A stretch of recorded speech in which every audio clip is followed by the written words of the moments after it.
In 1763, the 7 Years' War, a global conflict fought among Europe's great powers, finally comes to an end. The British Empire emerges victorious, having outmaneuvered its French and Spanish rivals. As a result, Britain expands its territorial reach, securing new lands in India, the West Indies, and, most significantly, North America. France, in turn, is forced to surrender nearly all of its colonies, over 3 million square miles, an expanse comparable to the entirety of Europe. With Britain now ruling an empire upon which the sun never sets, victory seems absolute. Yet, the seeds of future discord are already sown. The war's immense cost has left Britain with a staggering national debt, with interest payments alone consuming over half its annual budget. Furthermore, the newly acquired American territories will require protection, not only from envious imperial rivals but also from Native American tribes, particularly those who had previously allied with the French. One such threat emerges in 1763, when Chief Pontiac of the Odawa leads a fierce uprising against British rule. The rebellion spreads along the frontier, with every British fort west of the Appalachians coming under siege. But Britain's greatest challenge will not come from foreign enemies or indigenous resistance. It will come from within its own American colonies. For 157 years, British settlers have established a presence in North America. By this time, Britain governs 26 colonies across the continent and the West Indies.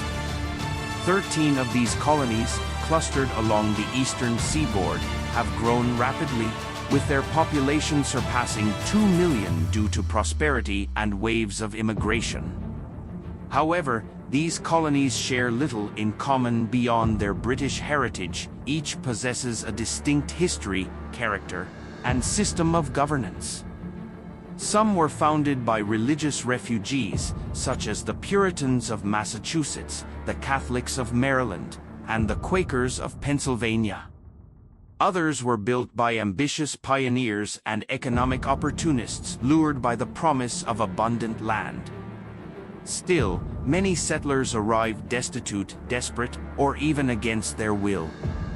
Slavery is legal in all 13 colonies, though its presence varies. While the enslaved population in the North remains relatively small, about 5%, the South's economy is dominated by vast slave plantations growing rice, tobacco, and indigo. In Virginia, enslaved Africans make up nearly 40% of the population. In South Carolina, that number reaches 60%. While early settlers were predominantly English, recent decades have brought an influx of Irish, Scottish, and German immigrants. These diverse influences are shaping a unique American culture, one that is more independent, enterprising, and self-assured. The old ties to Britain, once unshakable, are beginning to fray. For much of their history, Britain has largely left its American colonies to govern themselves, a policy known as salutary neglect. The Crown focused on more profitable holdings, such as the West Indies and India. But with Britain now drowning in debt, attitudes are shifting. Many in Parliament believe the American colonies should contribute more to their own defense. After all, the average American pays a fraction of the taxes levied on British citizens. By one estimate, a Briton pays 26 shillings annually in taxes, while a New Englander pays just one. However, it is not the idea of taxation itself that sparks outrage in the colonies, but the manner in which it is imposed. In 1764, Prime Minister George Grenville introduces 2 revenue-raising measures, the Sugar Act, which reduces duties on imported sugar while enforcing stricter tax collection, and the Stamp Act, which places taxes on all commercial and legal documents, from newspapers to playing cards. The British government expects little resistance. English citizens have paid such taxes for decades. But in the colonies, the response is explosive. The Stamp Act, in particular, enrages merchants, lawyers, and business owners, some of the most influential voices in colonial society. Newspapers and pamphlets decry the legislation. This tax will deprive us of all our invaluable rights and privileges.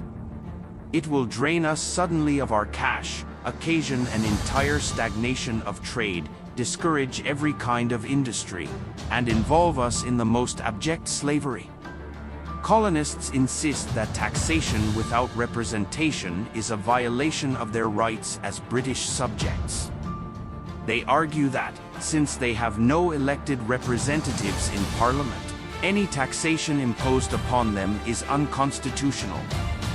Grenville counters with the concept of virtual representation, the idea that all British MPs collectively represent the interests of the entire empire, even if specific populations lack direct representation. Yet even within Parliament, this argument is met with skepticism. William Pitt, the former Prime Minister, delivers a stinging rebuttal. There is an idea that the colonies are virtually represented in the House. I would fain know by whom an American is represented here. Is he represented by any knight of the Shire in this kingdom? Or will you tell him that he is represented by any representative of a borough which, perhaps, its own representative never saw? This is what is called the rotten part of the Constitution. It cannot continue a century. Resistance to the Stamp Act spreads rapidly. In Virginia, Patrick Henry emerges as one of the most radical voices against British taxation. He argues before the House of Burgesses that the colonists have inherited all the rights and privileges of Englishmen, including the right to be taxed only by their own elected representatives. Although some legislators believe Henry's rhetoric is too extreme, the colonies continue to unite against British taxation. Protests grow violent, tax collectors are assaulted, forced to resign, or run out of town. Effigies of royal officials are hanged or burned from Liberty trees. In October 1765, delegates from 9 colonies convene in New York to draft a petition to King George III. While reaffirming their loyalty to the crown, they declare that, as Englishmen, they cannot be taxed without their consent.